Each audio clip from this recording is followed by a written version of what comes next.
Hoy nos vamos a referir, quiero hacer un pequeño análisis de dos frases. Traje dos frases de la semana pasada, pero bueno, ya teníamos pensada la columna, por eso la semana pasada no las traje aquí. Pero la primera es la del diputado Venegas Lynch, del partido oficialista, que él dijo la semana pasada: libertad es que si uno no quiere mandar a su hijo al colegio porque lo necesitas en el taller, puedas hacerlo. Bueno, más allá que después esta persona y otra que tengo para mencionar, de alguna manera clarificaron sus conceptos, o se retractaron, o dijeron que no era el sentido original, que era un recorte. Digamos, la verdad que alguien en el siglo XXI diga en la Argentina de hoy y en el mundo de hoy que si un padre o una madre quisiera no llevar a su hijo a la escuela para que vaya a trabajar, pueda hacerlo, y eso es representativo de la libertad a ultranza, de los derechos subjetivos de cada persona, realmente, al menos aquí hay que decir algo, ¿no? Y la otra cuestión que también me parece muy importante es la del vicerrector de la UBA, un exdiputado radical, que dice, bueno, los que votan a Milei no tendrían que ir a la UBA. Estas dos frases que de alguna manera hablan acerca de la educación, creo que atrasan muchísimo y son también bastante preocupantes, ¿no? Más allá que también luego el propio gobierno se encargó de decir que no está en la línea de su pensamiento, pero vamos a echar un poquito de luz acerca de qué es la educación. Bueno, primero había que decirle a este diputado que allá por 1884, precisamente el 8 de julio de 1884, se sancionó la ley 1420. El presidente era Julio Argentino Roca, alguien que seguramente este diputado valora y lo tiene como referente ideológico. Ese mismo presidente sanciona una ley, podríamos decir, absolutamente progresista para la época, digamos, dejando a la Argentina, como muchas veces nos pasa, afortunadamente, a la vanguardia de toda América y casi en los 4, 5, 6 países que tenían esta ley de educación obligatoria, común, laica y gratuita. 1884, 1884 la Argentina tenía una ley en donde decía que la educación es obligatoria, común o normal, laica y gratuita para todos los argentinos. Obviamente apuntaba a los ciudadanos en edad escolar, ¿no? Después, en el 2006 se amplió esa normativa y se llevó la educación obligatoria desde los 4 años hasta la finalización del secundario, ¿no? La Argentina es uno de los pocos países que tiene esta ley como un derecho constitucional. O sea, la educación es un derecho constitucional.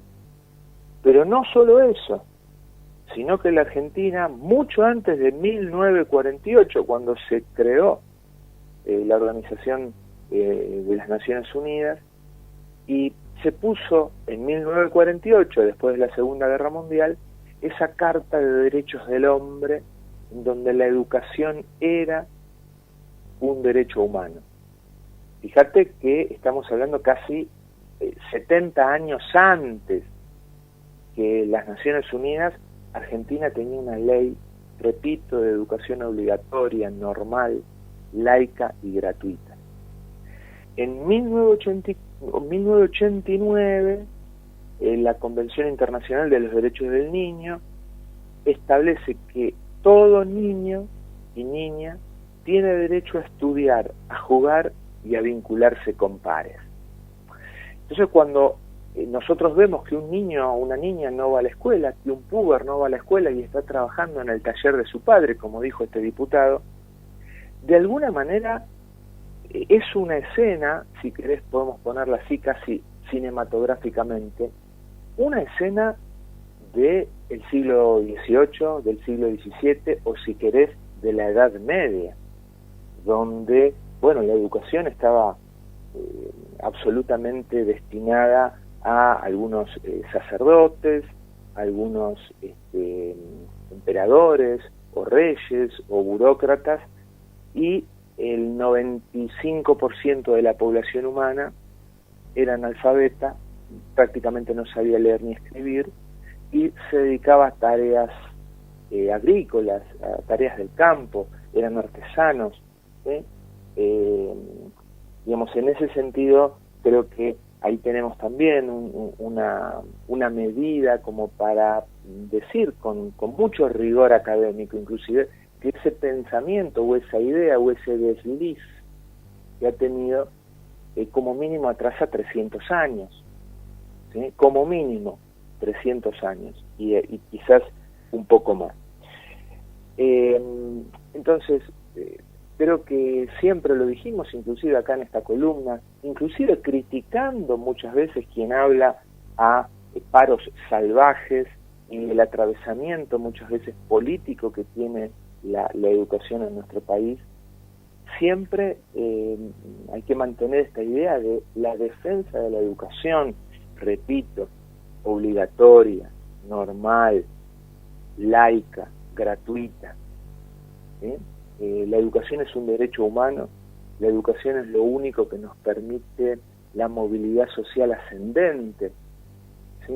Es decir, que un hijo, como quien les habla, un hijo de un mecánico, haya podido ir a la escuela pública, a la universidad pública y ser un profesional, ¿sí?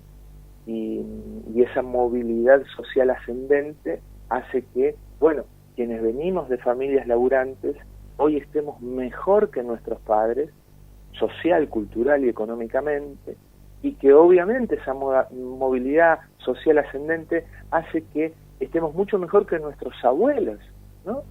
Un abuelo panadero, un abuelo carpintero, gente que trabajaba de sol a sol para comer y pagar algunas cuentitas, ¿sí? Entonces, la educación es ese trampolín, es esa palanca, querido Alejandro, que nos permite la tan deseada movilidad social ascendente, algo que en los países del primer mundo, que sé que muchos de nuestros dirigentes miran y comparan, y está muy bien, bueno, a ver, comparemos cuáles son los casos exitosos, en dónde nos queremos reflejar, y vamos a ver que en todas las sociedades, en esas que nos queremos reflejar, a nadie se le ocurriría que un chango de 10 años esté trabajando o tenga que lamentablemente trabajar, como muchas veces sucede lamentablemente en nuestro querido país, y no ir a la escuela, ¿sí? Estuve ayer, mientras revisaba algunos datos para la columna de hoy, bueno, hay un puñado de 20 países, 20, 25 países que no tienen ley de educación obligatoria, y bueno, son países en su gran mayoría lamentablemente de África o del sudeste asiático, donde, bueno, o casualidad, tienen gobiernos autoritarios, hay pobreza, no hay derechos ni para la mujer ni para el niño, no hay sindicatos, muchas veces hay una violencia política, institucional instalada desde hace 100 años. Entonces, bueno, que alguien, que un diputado, que vos y yo, Alejandro, con nuestros impuestos le pagamos el sueldo, le pagamos el salario como se lo pagamos al intendente y a los concejales que nos representan, diga esta barbaridad, creo que ameritaba al menos un ratito para pensarlo. Y vamos ahora a la otra frase que también, tristemente, hace unos días atrás, también la plantea otro dirigente político, en este caso del radicalismo, Emiliano Jacobiti, que es vicerrector de la UBA, y que tiene que ver con una frase triste en relación a la educación. Él dijo, los que votaron a Milei no pueden ir a la UBA. Bueno, obviamente que después sale a explicar y a decir que él no quiso decir eso, que lo toman fuera de contexto y demás, pero también, esa frase también la podríamos recortar y pegar y decir, bueno, los judíos no pueden ir a la UBA, los rengos no pueden ir a la UBA, los kirchneristas no pueden ir a la UBA, las personas bolivianas no pueden ir a la UBA. Y creo que otra vez, ¿no?, vemos a un funcionario, alguien que cobra dinero público de los impuestos nacionales, porque en el caso de la Universidad de Buenos Aires, vos y yo también pagamos impuestos nacionales y le pagamos un seguramente jugoso salario al vicerrector de la UBA, y también le hemos pagado jugosos salarios en los años anteriores cuando fue diputado.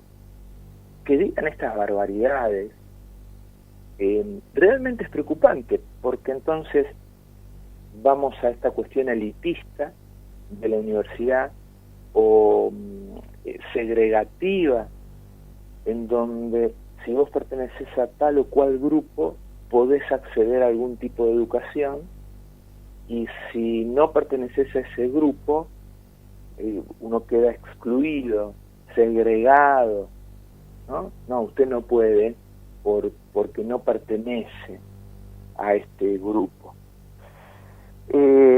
Estas dos cuestiones realmente son preocupantes porque se dieron en la misma semana, se dieron en funcionarios que supuestamente no pertenecen al mismo partido, pero también nos habla de cómo un sector de la población valoriza, identifica, ubica a la cuestión de la educación, indudablemente solamente para defender sus propios intereses. La educación, les recordamos al señor Venegas Lynch y al señor Jacobiti, que la educación desde 1884, julio 1884, es un derecho constitucional de obligatoriedad, de que sea gratuita, que sea laica, es decir, que laica significa que la religión no está atravesada no atraviesa la educación pública en ninguno de sus niveles. El que quiere una educación religiosa la puede tener, obviamente. Hay muchísimas escuelas parroquiales, universidades religiosas que lo hacen muy bien, pero justamente esa idea sarmientina, porque Roca se basa en cuestiones que había hecho o que había propuesto o que venía trabajando Sarmiento, en esta idea de que la educación era lo único que nos iba a permitir crecer y ser una sociedad del primer mundo, digamos, como decimos ahora. Entonces, que estas personas no tengan en cuenta eso realmente es preocupante, pero bueno, felizmente tenemos estos espacios todavía para pensar, para poder decir lo que sentimos, lo que creemos, y creo que es un buen momento para hoy más que nunca, en todo sentido, defender la educación pública, obligatoria, laica y gratuita, querido Alejandro. Sí, Esteban, me venían como reflexiones mientras te escuchaba, que por un lado la expresión de Berti Venegas Lynch, bueno, tiene que ver con esto que escuchamos bastante seguido, ¿no?, de querer ir en teoría hacia un lugar o querer parecernos a tal país, y después parece que tomamos todas las decisiones contrarias a eso, a lo que supuestamente queremos llegar, esa desconexión entre lo que en teoría se anhela y lo que después se ejecuta para llegar a eso que parece conducir a un camino contrario. Y por otro lado pensaba, en el caso de Jacobiti, que, bueno, indudablemente el sentido que le dio a esa definición, a esa frase, tiene que ver con que, bueno, si votaste a un gobierno que desfinancia la universidad pública y que quiere que el mercado maneje todo y que todo sea privado, bueno, no vengas a la universidad pública. Una frase que para un vicerrector de una universidad resulta completamente desacertada. Puede ser un comentario en la verdulería o incluso en algún medio de comunicación, pero no de una autoridad como esa, que tal vez debiera pensar por qué el que va a una universidad tan reconocida a nivel mundial como la UBA puede llegar a votar lo que vota y replantearse qué cuestiones se ponen en juego ahí adentro y qué tipo de personas se forman ahí adentro. Creo que amerita más una lectura de Jacobiti por ese lado que una frase como la que señaló. Pero absolutamente, ni vos ni yo somos especialistas en políticas educativas, ni somos doctores en política, pero uno podría justamente plantear una mirada hacia sí mismo, ¿no? Es decir, si yo soy dirigente de la Universidad de Buenos Aires, una universidad pública, laica, gratuita, ¿qué habremos estado haciendo mal estos últimos años para que una gran parte de nuestro alumnado vote, digamos, a un espacio político o un presidente que decía que va a recortar gastos innecesarios del Estado, inclusive gastos innecesarios en educación? Ya. Miremos, no, porque si no, esto es por eso digo, estos dos ejemplos nos pintan como sociedad, ¿no? O sea, imaginemos, no, llevémoslos al fútbol para que todos nos entendamos. Somos un equipo que perdió 4-0. Y entonces dice, pero qué mal estos tipos, qué bárbaro. ¿Cómo es que tuvieron el tupé de ganarnos 4-0? Cuando en realidad habría que sentarse en el vestuario y decir, muchachos, a ver, ¿qué hicimos en la semana? Revisemos, ¿qué hicimos mal para que este otro equipo nos gane 4-0? ¿No? Es decir, si alguien puede pensar que porque un ciudadano vote lo que vote, piense lo que piense, tiene que, aparte es un pensamiento reduccionista desde todo punto de vista, pero digamos, la pregunta es hacia vos, ¿no? Obviamente que desde diciembre acá debato con amigos y con gente que conozco casi, te diría, todas las semanas, porque uno puede estar enojado con la realidad, pero la pregunta es, bueno, ¿y qué pasó? ¿Qué se hizo antes para que hoy tengas esta realidad? Porque la gente no cae de Marte, ¿eh? Entonces también es un pensamiento reduccionista y poco democrático decir, bueno, pero vos votaste a Milei, entonces yo... No, estamos en democracia. Felizmente hace 40 años que disfrutamos de que la ciudadanía vota, y felizmente el presidente anterior terminó su mandato, y Dios quiera que este presidente termine su mandato y venga otro presidente, y entonces, bueno, ese pensamiento reduccionista también puede llevar a pensar o a no pensar o a no entender que muchísima gente que digamos, cuando nosotros votamos a un candidato, esto lo hemos hablado también en alguna columna, votamos, y esto es la misma política con sus estrategias de marketing que llevan al ciudadano a votar muchas veces con la emocionabilidad, vota con las emociones. Entonces, bueno, a ver, ¿por qué no te pones a pensar y analizar cuáles fueron las emociones que llevaron a determinado resultado electoral? Digamos, no te enojes con la realidad, Jacobiti. Pensá qué podés hacer para mejorar tu performance política, electoral o ideológica. Digamos, no podemos enojarnos con los adolescentes o con los jóvenes que votaron al que yo no quería que voten.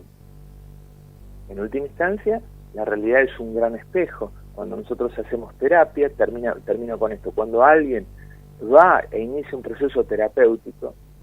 Y bueno, el espacio terapéutico, para que funcione bien, tiene que ser un espejo maravillosamente limpio, impecable, donde cada persona que decide y tiene la voluntad y la valentía de mirarse al espejo, puede entender que ya no es la culpa de mi mamá, la culpa de mi mujer, no, mi esposo es no, mi jefe. No, papito, mirate al espejo, a ver, ¿qué tenés vos para modificar? No, Esteban, este es el cuarto novio que me deja por una amiga. Bueno, mirá, el problema no son tus novios que te dejan por cuarta vez por una amiga. El problema es qué tipo de hombre vos estás eligiendo. O sea, a ver, revisemos un poquito qué buscás vos en un hombre, qué buscás vos en una pareja. Entonces aquí lo mismo, ¿no? Muchos de nuestros políticos, te diría, no sé, la inmensa mayoría parecería ser que nunca pisaron el consultorio de un psicoanalista. Tienen que hacer terapia, tienen que mirarse al espejo, porque ustedes nos están conduciendo, son dirigentes, dirigen hacia dónde va los destinos de nuestra nación. Entonces, si vos sos diputado, sos vicerrector de una de las universidades más prestigiosas de América Latina, de América inclusive, y que está rankeada siempre entre las primeras 80 o 70 universidades del mundo, vos tenés que ser una persona indudablemente con una apertura democrática y una apertura de mente mucho más amplia que este tipo de personajes. Pero bueno, no quiero extenderme ni hacer que mi cortisol y mi presión arterial siga subiendo, querido Alejandro, en esta bella mañana de otoño, por favor. Un abrazo grande, querido Esteban. Tenga buena semana, cuídese. Buena semana, y recordemos defender siempre la educación a nuestros pibes, a nuestras pibas, es lo único que les va a permitir hoy y siempre ser mejores personas y tener esa maravillosa movilidad social ascendente.